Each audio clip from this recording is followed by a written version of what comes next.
আসসালামু আলাইকুম আফুরা, আমার কলিজার আফুরা কেমন আছেন? আছেন না?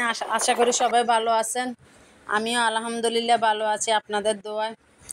এই যে আজকে একটু গরু গোস্ত রান্না করলাম। কি করব, এগুলো তো খেয়ে শেষ করে ফেলতে হবে, ফ্রিজে থাকলে তো মজা থাকবে না, ওই জন্য খেয়ে শেষ করে ফেলতেছি। আজকে আবার আর একটু রান্না করলাম অন্য ইয়েতে, একটু মরিচ বাটি দিলাম। সব কিছু বাটা দিয়ে গরু গোস্তটা খাওয়া বেশি ভালো, মজা লাগে বেশি। তো আপনারা চেষ্টা করবেন এভাবে গরু গোস্তটা এভাবে পাটায় মরিচ বেটে সব কিছু পাটায় বেটে দিয়ে খাওয়ার চেষ্টা করবেন, খাইতে ভালো লাগবে। কেননা এখন ফ্রিজের মাংসগুলো সবারই মোটামুটি সবারই গোস্ত ফ্রিজে আছে, ওগুলা আর একটু খাইতে মজা হবে না।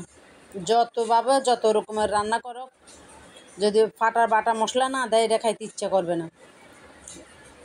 এই তো এই যে এগুলোকে আগে সুন্দর করে ভালোভাবে ধুয়ে নিলাম।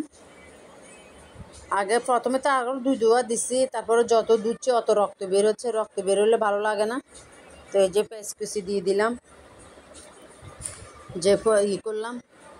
তো এই যে যতই দিন যাচ্ছে ততই আমার অনলাইন জগৎ আলহামদুলিল্লাহ বড় হচ্ছে। তো আপনারা আমার পাশে থাকবেন। আমারও যত দিন যাচ্ছে ততই একটু মনে একটু বল পাচ্ছি, একটু সাহস পাইতেছি আপনাদের দোয়ায়। আর একটু আমার সাহস দিবেন যেন আমি সামনের দিকে আর একটু আগাইতে পারি, আপনাদের সাথে থাকতে পারি। আমার আপুরা যে ভিডিওগুলো করে আমার তো খুব সুন্দর লাগে, আমার তো অনেক সুন্দর লাগে। চেষ্টা করি আমিও আপুদের মতন করার চেষ্টা করতেছি। তো দোয়া করবেন যেন আমি আপনাদের মতন করে ভিডিওগুলো করতে পারি। তো এই যে মাংসগুলো সব সুন্দর করে মাই মশলা দিয়ে মাকে চুলায় বসাই দিলাম আলহামদুলিল্লাহ বলে। তো এই যে ডাক্তার দিয়ে দেখে দিলাম। তো এই যে মাংসের কালারটা মাশাআল্লাহ অনেক সুন্দর আসছে, মাংসগুলো অনেক সিদ্ধ হয়ে গেছে। এখন কয়েকটা আলু দিয়ে দিলাম, কেননা আমার 2 পাগলা আছে, আমার একটা বাপ আছে, একটা মা আছে, সব হয়েছে আলুখোর।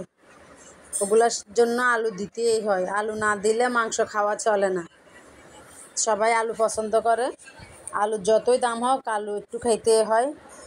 তো এই যে মাশাআল্লাহ মাংসের কালারগুলো অনেক সুন্দর আসছে সব বাটা দাওয়াতে। তো এই যে যদি ভিডিওটা ভালো লাগে একটা শেয়ার করে দেবেন, এই গরিবের বোনটাকে আপনাদের পাশে রাখবেন। তো এই যে ওকে, আল্লাহ হাফেজ, আজ এ পর্যন্ত, আল্লাহ হাফেজ।